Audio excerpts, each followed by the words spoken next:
Est-ce qu'il y en a qui sont dans la joie? Tu dois être dans la joie. Si tu connais Jésus, c'est impossible que tu ne sois pas dans la joie. Parce qu'il est la source de la joie. Et, vous savez, ton attitude va déterminer ton attitude. Puis dans un avion, il y a un instrument qu'on appelle attitude. Puis quand tu voles dans les nuages, tu peux pas savoir vraiment à quelle hauteur que tu es ou même la position de ton avion parce que tu es comme perdu. Mais ton attitude va te dire exactement où tu es rendu et à quel niveau que tu es. Puis dans la vie, c'est la même chose. Ton attitude va déterminer ton altitude. Puis si tu as une bonne attitude, tu as des chances de bien voler puis te rendre à la destination. Mais si tu n'as pas une bonne attitude, peut-être ton attitude est comme ça puis tu ne sais même pas. Alors, c'est important qu'on puisse garder une bonne attitude. Amen. Et l'attitude que je vais vous parler ce matin, c'est la joie. La joie du Seigneur, c'est ma force. Ça fait déjà depuis 1982 que nous avons commencé l'Église et c'est une des choses que j'ai demandé au Seigneur. Seigneur, j'ai dit, je veux jamais perdre ma joie. Puis combien il y en a qui savent qu'on a beaucoup d'occasions de perdre notre joie?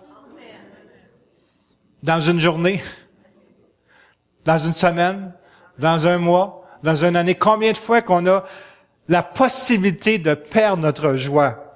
Vous savez où c'est à nous qui décidons si on la garde ou si on la perd. Amen. Dans le monde dans lequel on vit, c'est facile d'être déprimé. Puis je vois qu'il y en a qui sont affectés par ça. Déprimé, la face longue, ils se posent des questions. Tu as juste à regarder les nouvelles à la télévision. Puis si tu n'étais pas déprimé avant de les écouter, tu vas l'être après les avoir écoutés.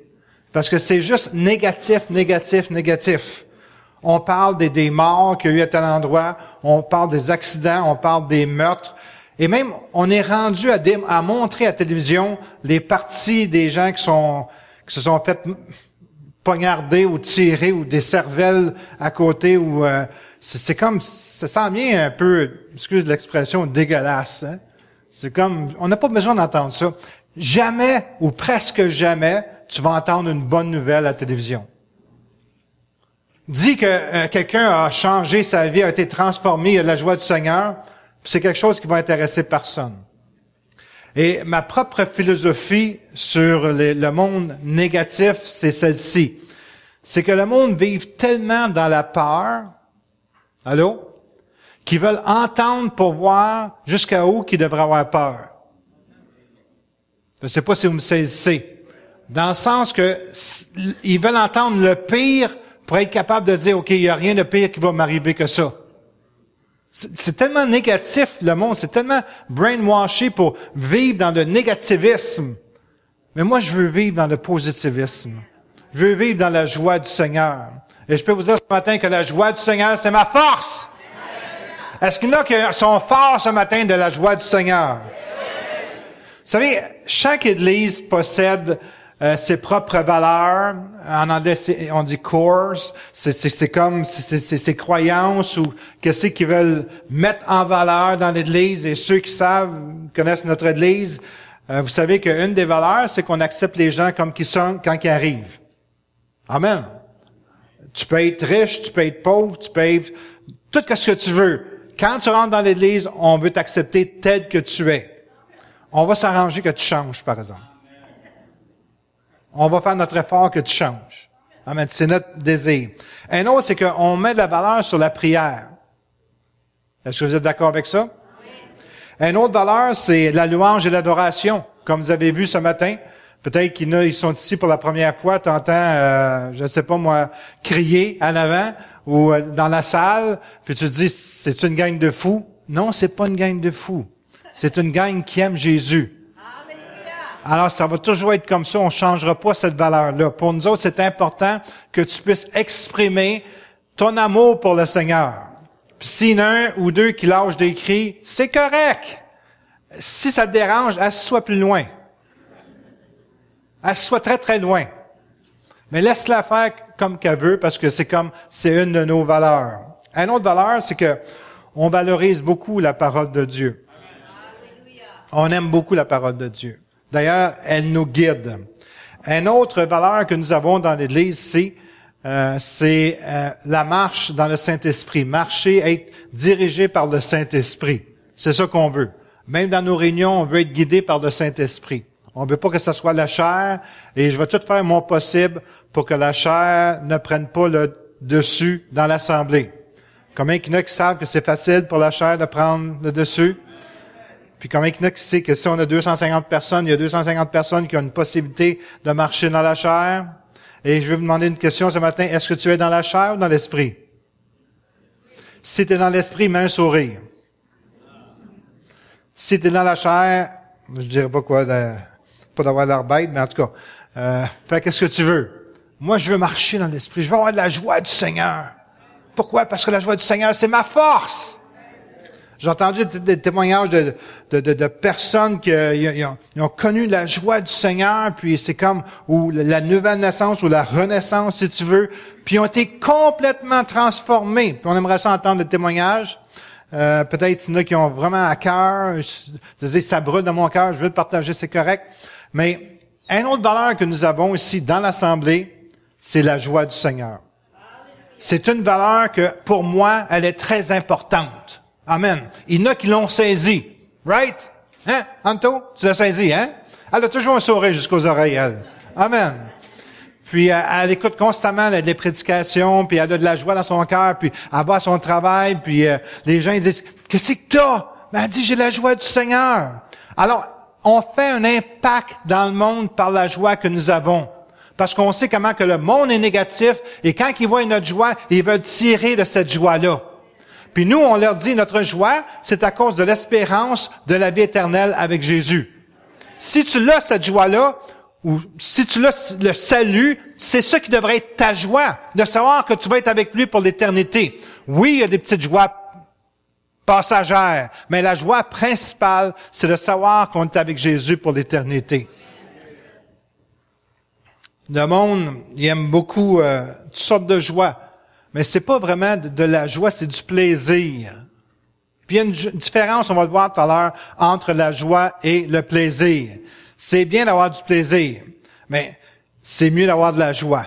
Parce que la joie, c'est profond, ça vient de l'intérieur.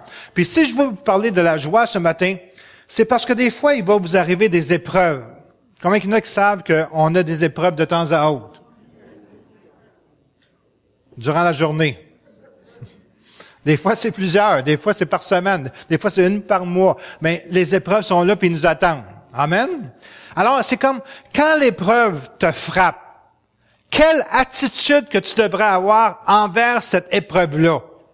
Puis trop souvent, j'ai vu des attitudes négatives quand il y a de la joie, ou plutôt quand il y a une épreuve. Ils sont là, puis c'est comme, ça les bouleverse, ils savent plus quoi faire, sont dépaysés, c'est comme, ils perdent tout le réflexe, tout le repère. Mais ça ne devrait pas comme un enfant de Dieu. Quand une épreuve vient devant toi, tu dis, wow! Dites wow! Ça va me permettre de grandir. Combien il y en a qui disent ça quand l'épreuve les frappe? Pas beaucoup de mains, hein? 1, 2, c'est merveilleux. Non, mais écoutez, si je vous prêche ce matin sur la joie, c'est ça que je veux qu'il arrive dans votre vie. Que vous puissiez être capable, quand il arrive une épreuve, de dire, je me laisserai pas abattre par l'épreuve, je vais plutôt affronter l'épreuve et je vais en sortir plus que vainqueur. C'est la raison de mon message ce matin. C'est pas juste pour vous faire rire, ha, ha, ha, ho, ho, ho. Si tu peux rire, tant mieux, OK? Mais c'est d'avoir cette conception-là, cette attitude, que quand il y a une épreuve qui t'arrive, tu vas savoir quoi faire. Tu ne commenceras pas à trembler, puis à shaker, puis à dire, « Ah, je sais plus quoi faire. » Commence à louer le Seigneur. Alléluia. Pas à cause de l'épreuve, malgré l'épreuve, tu loues le Seigneur.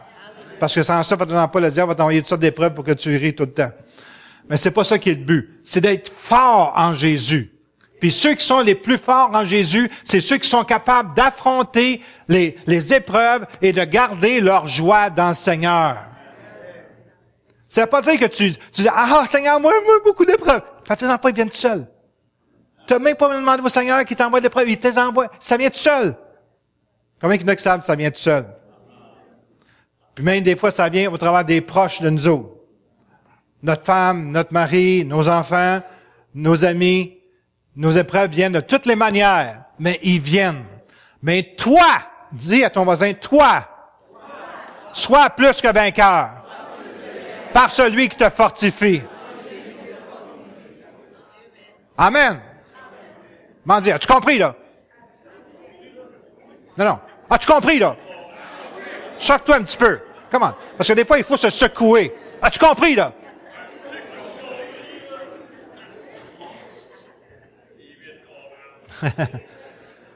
La joie du Seigneur, c'est ma force. Proverbe 17, 22 nous dit, un cœur joyeux est un excellent remède, mais l'esprit déprimé mine la santé. Allô? Combien qu'il y en a qui veulent avoir une bonne santé ce matin?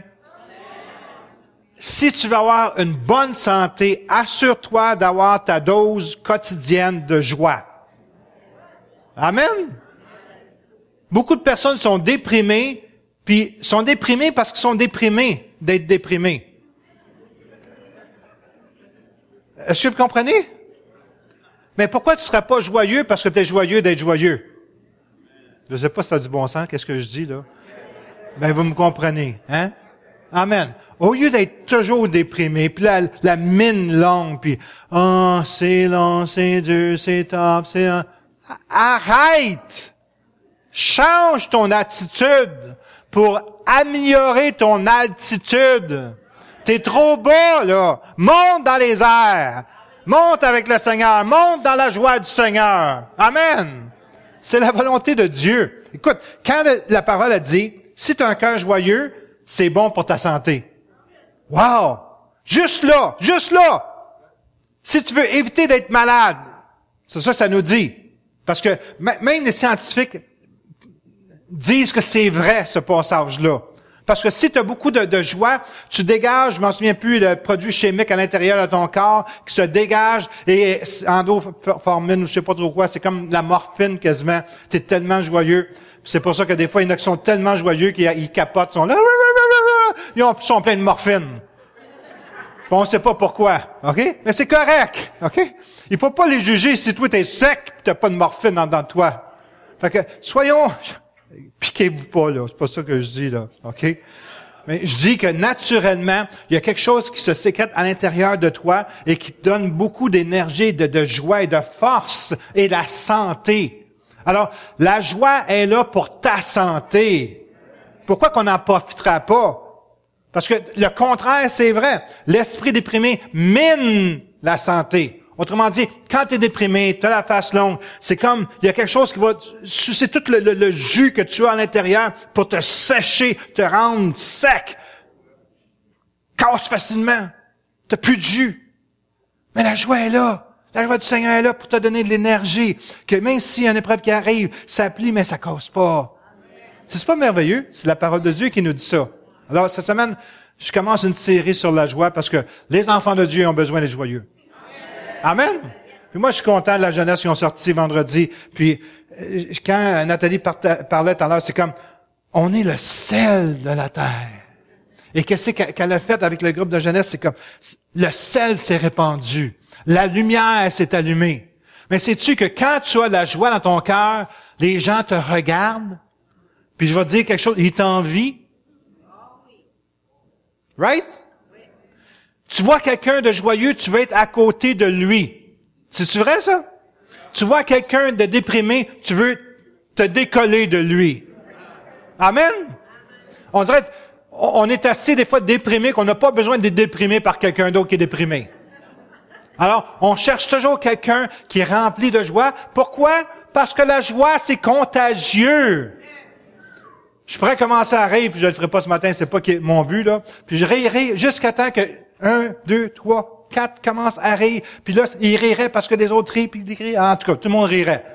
Mais c'est pas ça que je veux vous parler ce matin. OK? Ça, c'est la joie du Seigneur, c'est ma force. Qu'on puisse être fort dans les choses du Seigneur. J'ai prêché ce message-là, un message semblable, il y a peut-être 10 ans, en Inde. Puis, le Seigneur m'a poussé à le prêcher. Puis je l'ai prêché, il y avait comme m'en souviens plus, une centaine de pasteurs, ou peut-être plus que ça. J'avais été invité pour prêcher là-bas. Puis, parmi ces pasteurs-là, il y en a qui sont morts aujourd'hui. Parce que en Inde, c'est pas toujours facile d'être chrétien.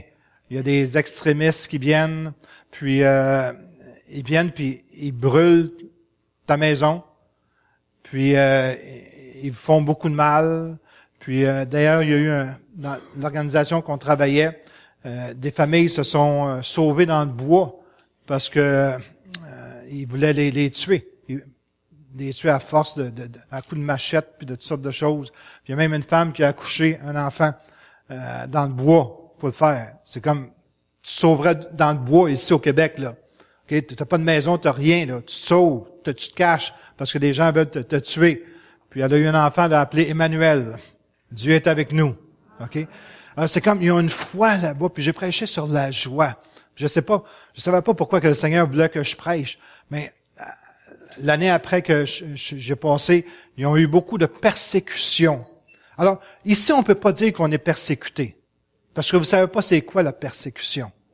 Là-bas, quand ils ont fait des conférences, puis les gens viennent, des pasteurs de différents endroits, sont obligés de se cacher ou cacher leur Bible pour venir à la conférence, parce qu'il y a toujours des petits groupes d'extrémistes qui sont sur la route, puis ils demandent, où c'est que tu s'en vas?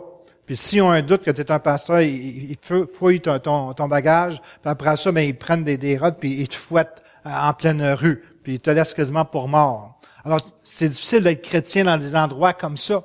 Mais ici, frères et sœurs, on n'a aucune raison pourquoi qu'on ne sera pas joyeux. On est plus que bénis. Puis le Seigneur veut qu'on fasse un impact dans le monde. Est-ce que vous êtes d'accord avec moi? Alors, l'impact se fait pas présentement, mais il pourrait se faire. Puis, c'est comme, à chaque endroit, on devrait témoigner d'une manière différente. Je peux pas peut-être faire ça si j'irais en Ukraine ou en Russie, parce que là-bas, t'as même pas le droit de siffler dans l'église. OK? Parce que c'est comme, ils sont très religieux. Alors, ça serait difficile d'apporter le message. Mais dans le monde, ils ont besoin de voir la joie du Seigneur parmi les chrétiens. Je crois que c'est ça qui va les attirer plus que n'importe quoi. Amen? Alors, notre Église, nous, on croit que la joie du Seigneur, c'est notre force. C'est une valeur. Il y a d'autres églises qui n'ont pas cette joie-là. C'est correct. Ils fonctionnent avec la direction du Seigneur ou whatever. Mais pour moi, comme pasteur, comme dirigeant de l'Église, c'est important que les gens puissent avoir de la joie. Que quand il arrive une épreuve, tombent pas en miettes, en morceaux. Psaume 32, 11 nous dit, « Réjouissez-vous à cause du Seigneur. Dansez de joie. » J'aimerais ça d'en voir danser quelques-uns. Attends, je vais en choisir quelques-uns ce matin, là. Non, je ferai pas ça. Mais la parole a dit, on va être obéissant à la parole. Dansez de joie, vous qui lui obéissez. Autrement dit, si tu lui obéis, danse dans la joie. Criez de joie, le psaume 32, 11. Vous tous qui avez le cœur pur. C'est pas merveilleux? Ça nous dit comment qu'on devrait louer le Seigneur. Réjouissez-vous, soyez dans l'allégresse, poussez des cris de joie. Vous savez, l'allégresse, c'est encore un plus haut niveau que la joie. Est-ce que je peux voir un sourire sur vos visages ce matin? Je prêche sur la joie, là. Quand j'irai dans un funérail, vous pourrez avoir l'air peut-être plus sobre. Mais ce matin, mettez un sourire sur votre visage. Oh, je viens d'entendre craquer. Ça a craqué un peu plus fort là-dedans, là, OK? Aie la joie du Seigneur. Écoute, je veux pas prêcher juste pour parler ce matin. Je veux vous transmettre un message. Sois dans la joie. Malgré ta situation. Je ne connais pas ta situation. Toi, tu la connais. Puis possiblement, tu te dis, c'est la pire situation qu'une personne puisse être. Non, c'est pas vrai. La pire situation qu'une personne peut être, c'est perdre sa joie. Aussitôt que tu perds ta joie, tu perds ta force. Écoutez, ça fait 32 ans qu'on est pasteur. 32 ans que j'ai gardé ma joie. Puis des fois, ma joie a piqué du nez. Il a fallu que je rebooste ma joie. Amen. Puis je l'ai fait moi-même. C'est rare que tu as du monde qui sont là, qui sont pleins de joie, qui te remontent la joie. C'est toi-même qui dois être boosté dans ta joie. Amen. Puis il y a des manières d'amorcer, on va dire, amorcer notre joie. Puis une de ces manières-là, c'est que quand ça te tente pas de le louer, loue-le anyway. Est-ce que tu comprends? C'est dans ces moments-là que quand ça te tente pas de louer, que tu dois faire un pas de foi pour le louer. Tu vas aller chercher ta joie, t'as de la tristesse, t'as l'embête, tout va mal dans ta vie. Prends un pas de foi puis booste-toi. Commence à danser. Commence à rire. Commence à déclarer les bienfaits de Dieu. Est-ce que vous êtes là ce matin? Criez de joie. Peut-être que ça va débloquer un matin, on ne sait pas, hein? Criez de joie. Hey, c'est pas pire. Ah, criez de joie. Il y en a qui viennent de casser une corde, elle était tellement sec là-dedans là, que tout a cassé. Là. Réjouis-toi à cause du Seigneur. Ah, ben écoutez, on a besoin d'être dans la joie du Seigneur. Si la parole dit c'est ma force, je veux être fort. Amen. C'est comme souvent une des choses que je déplore, c'est le manque d'action ou les chrétiens qui sont au neutre. Ils sont toujours là en train d'observer. Ils font rien. C'est pas comme moi je pense. Moi, je suis saint. Jamais que je ferais ces folies-là. Hey! J'ai une révélation à vous annoncer ce matin. Jésus riait. Je sais que je viens péter des ballons, là, OK? Il y en a qui pensaient que Jésus, il avait toujours l'air triste. Il marchait comme ça. Moi, je suis saint. Non, Jésus riait. Il avait du fun avec ses disciples. Écoute, c'était un être humain pareil comme nous autres. C'est lui qui a écrit la parole, il a inspiré la parole. Il a dit, la joie du Seigneur, c'est ma force. Tu penses que Jésus n'a pas de joie, toi? Hey! Come on! C'est lui qui l'a écrit. Alors, la joie devrait être un arsenal pour nous autres. La joie devrait être une arme puissante pour nous autres. Que quand le diable vient contre toi, tu y pars en pleine face. Amen! Amen!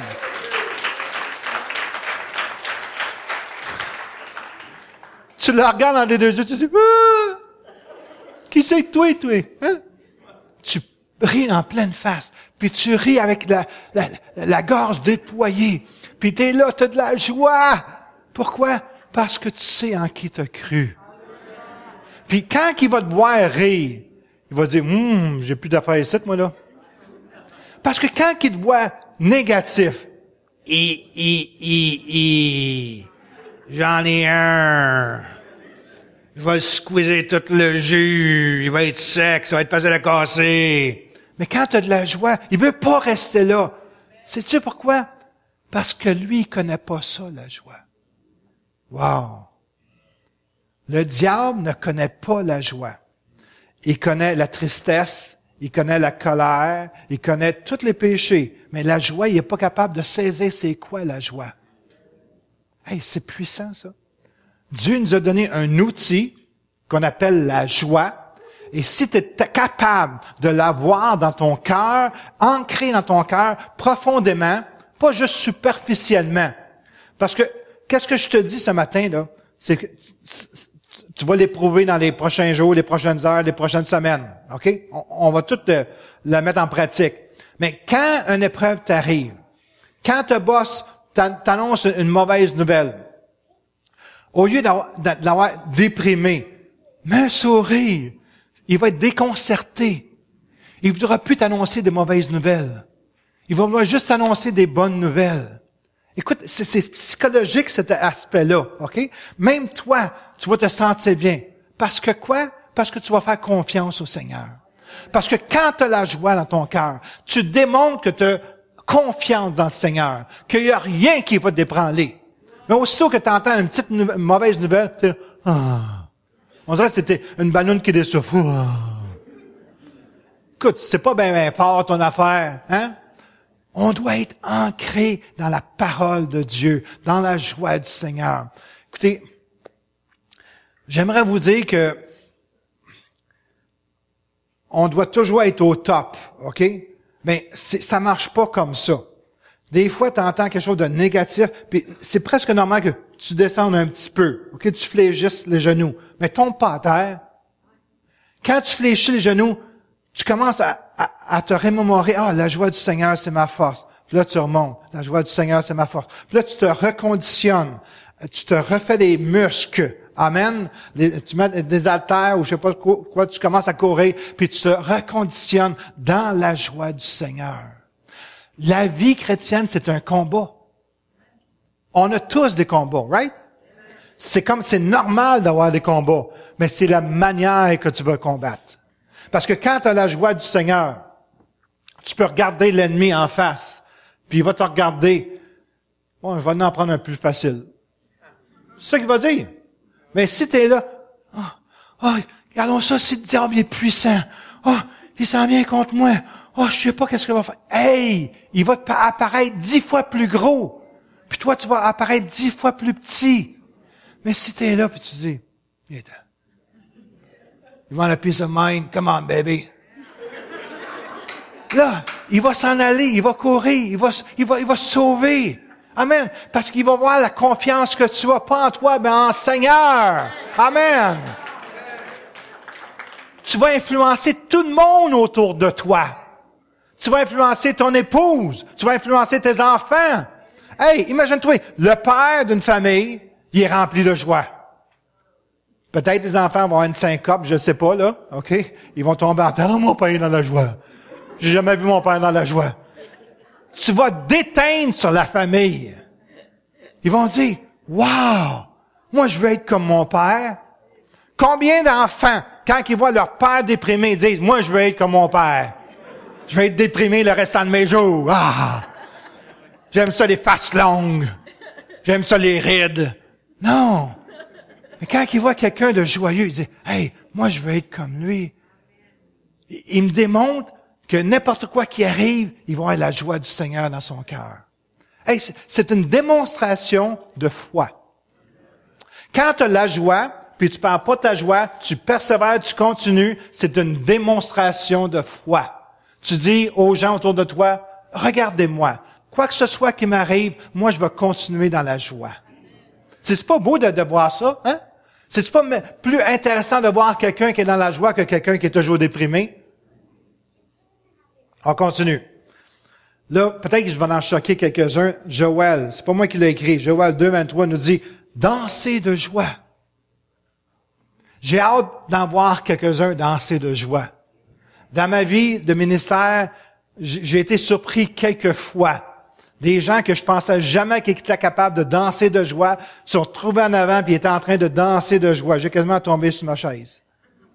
Je me disais, mais c'est quasiment impossible que ces gens-là aient de la joie. Puis ils ont commencé à danser. Ça veut dire qu'il s'est passé quelque chose à l'intérieur. Wow! Ils ont brisé le joug qui les gardait captifs. Ils ont été capables d'exprimer leur amour pour le Seigneur. Oh, ben, pasteur, moi, je suis un petit type tranquille. Excepté quand je vais voir une partie de hockey puis une partie de soccer. Là, c'est un autre être qui s'empare de moi. Puis là, je suis là. Mais à l'église, je suis tranquille. J'aime ça être révérent envers le Seigneur. Jésus, peut-être tu peux enlever certains passages de la Bible qui nous dérangent. Parce que là, tu as écrit « Dansez de joie et réjouissez-vous à cause du Seigneur ». Peut-être qu'on devrait effacer ça dans la Bible, hein? Combien qui sont d'accord qu'on efface ça? Non? OK. Mais faites-le d'abord! Réjouissez-vous, dansez devant le Seigneur! Amen! Si tu as vraiment été touché, profondément touché par le Seigneur, dans ton cœur, dans ton être, tu vas être capable de danser, tu n'auras même pas d'effort. Il n'y a personne qui va te forcer. D'ailleurs, on ne force pas personne ici. Tu es comme tu es. Mais moi, je travaille sur le cœur. Amen. J'essaie d'emmener la parole de Dieu pour qu'elle puisse transformer ta vie, ton être entier. Amen. Pour que tu sois joyeux à cause du Seigneur. C'est ça que la parole de Dieu nous enseigne. Amen. Jacques 1:2 nous dit, mes frères, considérez comme un sujet de joie complète, pas une joie à moitié, une joie complète, les diverses épreuves que vous pouvez rencontrer. Si vous êtes capable juste de retenir ce verset-là, Jacques 1:2, si vous êtes capable de le mémoriser, comme notre invité la semaine passée, Pasteur Michael Player, on a vraiment été bénis. Je le voyais préparer pendant 2-3 heures de temps avant qu'il vienne prêcher. Puis il apprenait des versets par cœur, il les répétait pour juste les avoir frais dans sa mémoire, puis il nous encourageait d'apprendre des versets par cœur. Si vous voulez apprendre un verset, apprenez celui-là. OK? Ça nous dit, mes frères, considérez comme un sujet de joie. Amen. Complète les diverses épreuves que vous pouvez rencontrer. Répète-le. Puis quand il y a une épreuve qui vient dans ta vie, hey, c'est une raison pourquoi que je vais être rempli de joie. Amen. L'épreuve, elle me défaitera pas, elle me fera pas tomber à terre. Je vais avoir de la joie dans mon cœur. Vous êtes libre de le faire, là. Mais ça va vous aider. Amen. Parce que quand quelque chose va t'arriver, tu vas dire, qu'est-ce que je fais? Une épreuve. Oh, est-ce que je m'écrase? Non! Je considère ça comme un sujet de joie. Ça va révolutionner ta vie. Tu vas dire, comment je fais de la joie quand j'ai une épreuve? Mais c'est ça qui est le secret. Il faut que tu changes ta manière de penser. Mondaine. Parce que le monde, quand une épreuve vient, il s'écrase. Mais toi, au contraire, tu dis, hey, une épreuve. La parole a dit de considérer ça comme un sujet de joie. Tu vas peut-être dire, j'ai souvent des sujets de joie, mais c'est correct. Réjouis-toi. Tu vas être béni, tu vas te réjouir souvent. Tu as toutes sortes d'épreuves, encore plus. Le plus que tu as d'épreuves, le plus que tu devrais être dans la joie. Allô? Allô? Est-ce que vous êtes là ce matin? Le plus que tu as d'épreuves, le plus que tu devrais être dans la joie. Sais-tu pourquoi? Parce que le diable, on dirait qu'il sait qu'est-ce qui va t'arriver. Puis il dit, ouais, il est en train de flyer pas mal haut, lui. Je vais l'arrêter. Puis là, il se permet toutes sortes d'épreuves sur ton chemin. Puis toi, ben, tu commences à rire, à avoir de la joie dans ton cœur. Puis là, il y a de la difficulté. Il dit, faut que je l'arrête absolument. Puis le plus que il essaie de t'arrêter, le plus que tu as de la joie, puis là, ben, il va abandonner. Mais la journée que tu vas réaliser que la joie du Seigneur, c'est ta force qui te permet d'être plus fort que le diable, lui, il va abandonner. Mais tant que tu es là, puis tu es languissant et pénible, que c'est douloureux, que t'es amorti, t'es affaibli, il va continuer à fesser sur toi. De la même manière que parmi le peuple hébreu, ils voyageaient dans le désert, puis les derniers qui restaient, c'était les plus faibles. Et ils étaient toujours attaqués par les différents pays qui vivaient. Ils s'en prenaient toujours aux plus faibles, pas aux plus forts. Puis le diable est comme ça. Il va s'attaquer aux plus faibles, non aux plus forts. Alors c'est pour ça qu'on doit démontrer qu'on est fort dans le Seigneur. Savez-vous qu'il y a des... mon épouse aime beaucoup regarder les animaux, puis moi aussi. Puis il y a comment tu appelles ça, ceux qui... comme des chevreuils qui sautent, là?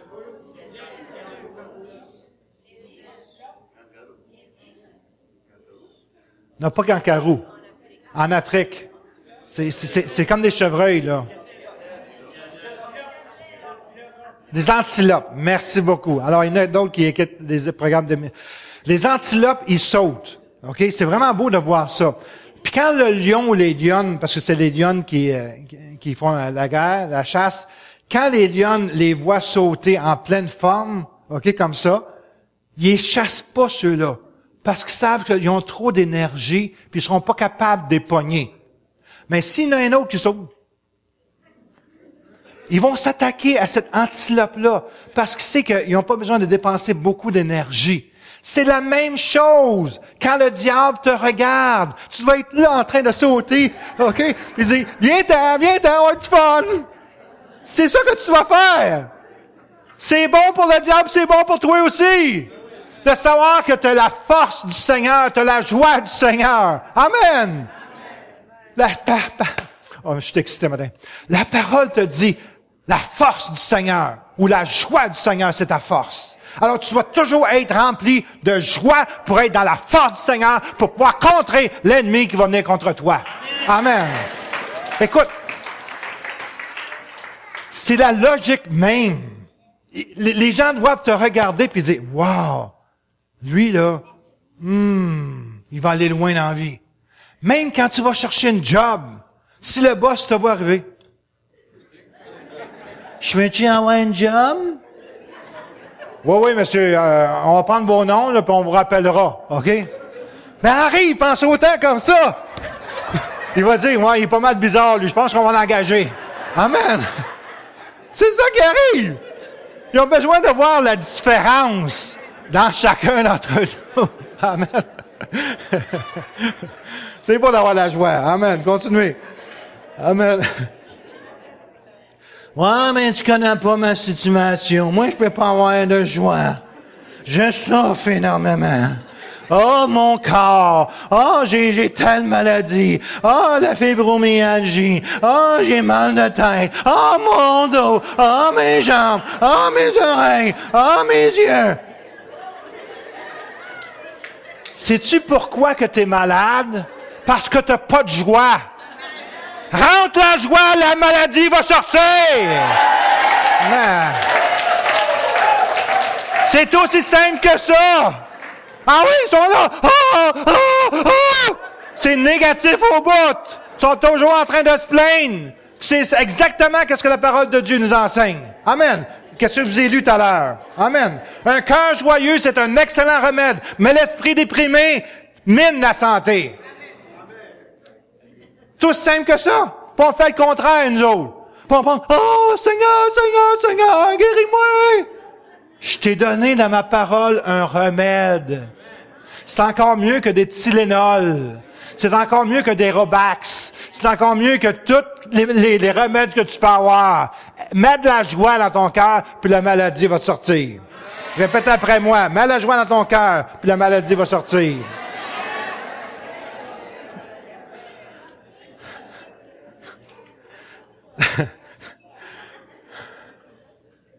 Hey, c'est simple. Mets la joie dans ton cœur. Est-ce qu'il y en a qui ont de la joie ce matin? Parce que je vous ai prêché sur la joie, vous avez de la joie. Mais toi, maintenant, il faut que tu fasses ton travail. Que tu entreprennes, que tu t'arranges pour que cette joie-là puisse rester dans ton cœur. Amen. Écoute, Acte 16, 22. Donne-moi un peu de temps matin, vu qu'on n'a pas de réunion ce soir. Paul, il est en prison. Vous connaissez l'histoire. Ça nous dit, la foule se souleva aussi contre eux. Imagine-toi, la foule se souleva contre Paul. Moi, il me semble, une foule qui se soulèverait contre moi, me sentirait pas trop gros dans mes souliers. Mais lui, il était pas affecté de ça. Et les prêteurs, ayant fait arracher leurs vêtements, j'ai plus de vêtements. Okay? Imagine-toi, la foule vient contre, il arrache ses vêtements. Puis dans ce temps-là, c'était pas les mêmes vêtements, ok, qu'on avait. Ordonnèrent qu'on les bâtit de verges. Ils se sont fait battre. Puis, écoutez, là-bas, là, le monde qui vit dans ce coin-là, là, sont vraiment radicaux. Quand ils donnent des coups de fouet, c'est pas touc, touc, touc. C'est ivarge en bon québécois. Ivarge. OK? Fait qu'imagine-toi comment que Paul se sentait. OK? La foule était contre lui. Il voulait le faire tuer. D'ailleurs, c'est pas la première fois. Puis après ça, il se fait fouetter. Après qu'on les eut chargés de coups et les jetèrent en prison, en recommandant aux geôliers de les garder sûrement. Le geôlier, ayant reçu cet ordre, les plaça dans la prison intérieure et leur mit des ceps aux pieds. Vers le milieu de la nuit, Paul et Silas, ils se lamentaient, ils pleuraient. Ça, c'est la version québécoise, hein? Allô? La version du monde.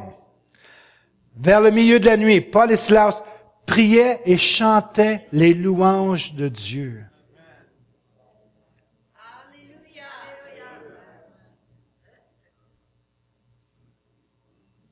Est-ce que tu es capable de visionner ça? Je sais que peut-être tu as un problème dans ta vie, tu as des épreuves, etc. Mais là, la foule était contre lui. Ils les ont pognés par les cheveux, par tout ce qu'ils pouvaient pogner. Ils les ont déshabillés. Ils les ont chargés de coups, kickés, tout fait. Il était plein de bleu. Il saignait. Parce qu'on voit tout à l'heure qu'il est emmené chez le geôlier, puis il était soigné. Il était plein de plaies.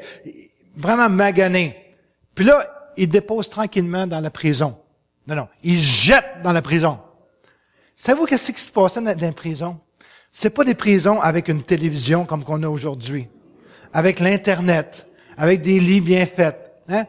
Il y avait toutes sortes d'odeurs nauséabondes, parce que c'est là qu'ils faisaient dans leur cellule. Ils ramassaient pas ça, en tout cas, whatever. Les rats se promenaient. OK? Pour nous autres, les petits Québécois, ça serait vraiment même pas une étoile, là. OK? On est habitué aux 5 étoiles prison, là, c'est même pas une étoile. Puis là, sont là-dedans. Je dirais pas c'est quoi là-dedans, mais sont là-dedans. OK? Parce qu'il fait noir, il n'y a pas de lumière. OK? Quand tu sens quelque chose dans ta jambe, tu dis, c'est quoi ça? Tu l'as pas vu. Si la lumière s'allumerait, ça serait un rat gros de même. OK? Merde. C'est pas trop encourageant. Surtout quand tu as du sang sur toi, puis lui, il a faim. OK? Imagine-toi la position. Puis eux autres, ils étaient capables de chanter des louanges à l'Éternel. Nous autres, il y a quelqu'un qui nous regarde de travers, puis on en ferait une crise. C'est comme la fin du monde. Écoute, il faudrait peut-être amener ça à un autre niveau. OK, on continue. Et les prisonniers les entendaient. Autrement dit, ils n'ont pas « Alléluia, Alléluia, Jésus. » Alléluia! Ils chantaient fort, les prisonniers les entendaient. Dans les autres prisons, ils entendaient. Tout à coup. Écoute, quand tu agis comme ça, je te garantis, quand tu agis comme ça, écoute-moi bien, Anto. Quand tu agis comme ça, Roland, écoute-moi bien. Tu m'écoutes, là? OK. Quand tu agis comme ça, tu dégages la foi. Puis il se passe quelque chose. Il ne peut pas se passer quelque chose. Parce que Dieu te regarde et dit, « Wow! » Lui, il comprend.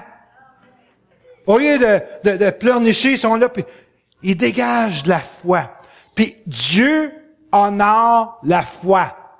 Alors, quand tu es dans une situation, puis tu prends le contrôle par la foi, en louant le Seigneur, en chantant les cantiques, en ayant de la joie, tu permets à Dieu d'agir.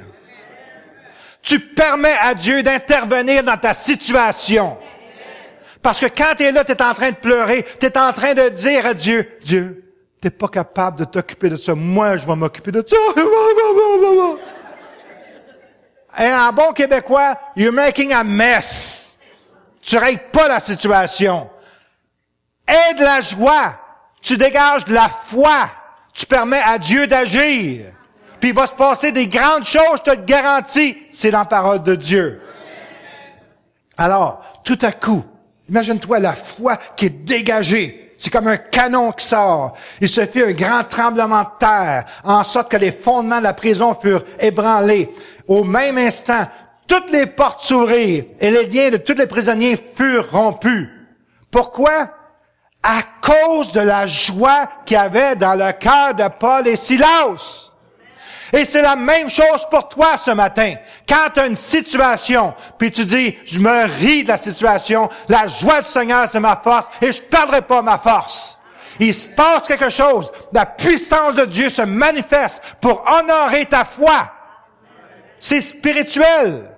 Quand tu fais le contraire puis tu te plains, tu attires toutes les malédictions vers toi. Parce que Dieu, écoutez, notre raisonnement humain, Dieu, tu me vois pas que je pleure. Dieu, tu vois pas que je suis malheureux. Dieu, t'as pas de cœur. Pourquoi tu permets cette situation-là? Oh, quelle sorte de Dieu que tu es! Ça, c'est la mentalité humaine. Ben, Dieu dit, écoute, moi, je suis prêt à t'aider.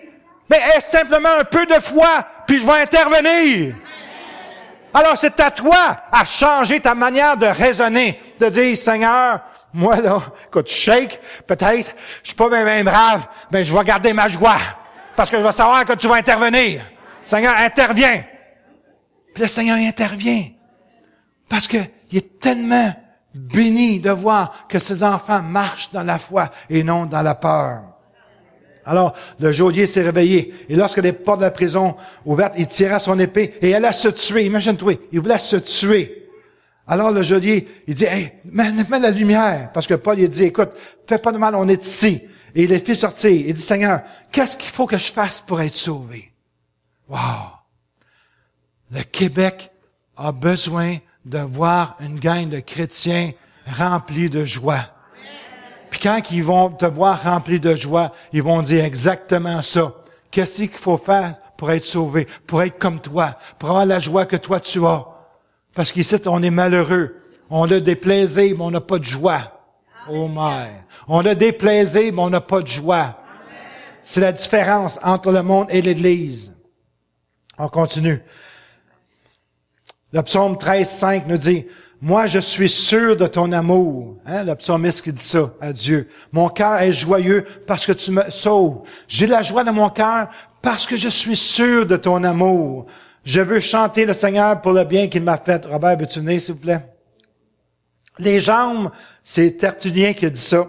Les jambes ne sentent pas la souffrance des sceptres lorsque le cœur est au ciel.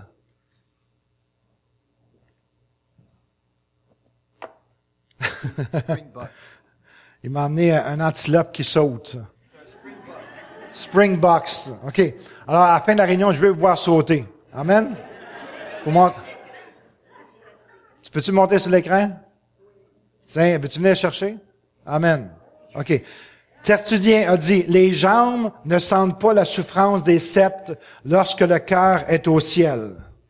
Autrement dit, quand tu as le cœur de joie, il n'y a rien de misérable que tu sens. Écoutez, à cause du raisonnement humain, les chrétiens vivent un christianisme d'ascétisme, de douleur superficielle et pénible. Je vais vous donner un exemple ici. Dans un village près d'Anvers, il y a un monastère de moines trappistes, des chrétiens, qui vivent sous le vœu du silence perpétuel. Ils n'ont pas le droit de se parler du tout. Ils s'habillent avec des sacs en toile, des têtes rasées, des barbes non entretenues. Ils dorment sur des planches dures et mangent du pain, boivent du lait sûr et mangent très simplement. Tous les jours, les moines se rendent au jardin pour examiner. Il y a toujours une tombe ouverte qui est là, pour voir si un des moines ne serait pas mort durant la nuit. Imagine-toi. Puis il y a des chrétiens qui pensent et qui vivent comme ça. Pourquoi que ces gens-là sont comme ça? Parce que le diable semble avoir défini pour eux qu'est-ce qu'un chrétien doit ressembler. Souvent, c'est l'image que le monde veut imposer aux chrétiens. Ayez pas de plaisir, soyez malheureux, etc. Écoute, laisse-moi te dire qu'on n'a pas besoin du diable pour nous dire à quoi qu'on doit ressembler. La parole de Dieu est là. Le diable semble avoir fait croire aux chrétiens que les plus malheureux que tu es, le plus triste que tu es, le plus pauvre que tu es, le plus misérable que tu es, le plus religieux que tu es, c'est comme ça que tu dois être pour vraiment être un chrétien spirituel. Savez-vous comment on appelle ça? Le syndrome de Saint François d'Assise. Saint François d'Assise, il était d'un père très riche, puis il a tout abandonné. Puis apparemment, il parlait aux oiseaux. Je sais pas s'il parlait vraiment, mais c'est ça que ça nous dit. Il a tout abandonné, il a tout délaissé. Ça, c'est dans l'Église catholique, Saint François d'Assise. C'est pas ça le modèle que la Bible nous enseigne. La parole de Dieu nous enseigne qu'on devrait avoir un sourire, qu'on devrait avoir de la joie dans notre cœur, que quand il y a une épreuve qui arrive, on est capable de faire face à cette épreuve-là avec la joie du Seigneur pour déstabiliser tous ceux qui viennent contre nous. Est-ce qu'on peut voir le... Frères et sœurs, on devrait être comme ça. Le diable devrait nous garder puis dire, « Hey, je peux pas le pogner, lui. Il est rempli de joie. » Voyez-vous comment que ça saute? Puis là, il y a des lions qui sont là, OK? Puis ils disent, « Non, lui, je suis pas capable de l'attraper. » Puis là, l'antilope regarde le lion en plein yeux puis dit, « Toi, tu me pogneras pas. » Amen. Le manque de joie dans les églises, écoutez, est une des raisons pour laquelle les chrétiens recherchent le plaisir en dehors de l'Église. Je répète. Le manque de joie dans les églises est une des raisons pour lesquelles les chrétiens recherchent le plaisir en dehors de l'Église. Mais laisse-moi vous dire que c'est dans l'Église de Jésus-Christ que nous avons la seule vraie et véritable raison d'être joyeux. Je répète. Ça vous intéresse, ça, hein? Je vais juste mettre sur pause, s'il vous plaît. C'est ça. On va vous faire retomber. Écoutez-moi bien. C'est dans l'Église de Jésus-Christ que nous avons la seule vraie et véritable raison d'être joyeux. Parce que notre joie vient du Seigneur. Amen. Réjouissez-vous toujours dans le Seigneur.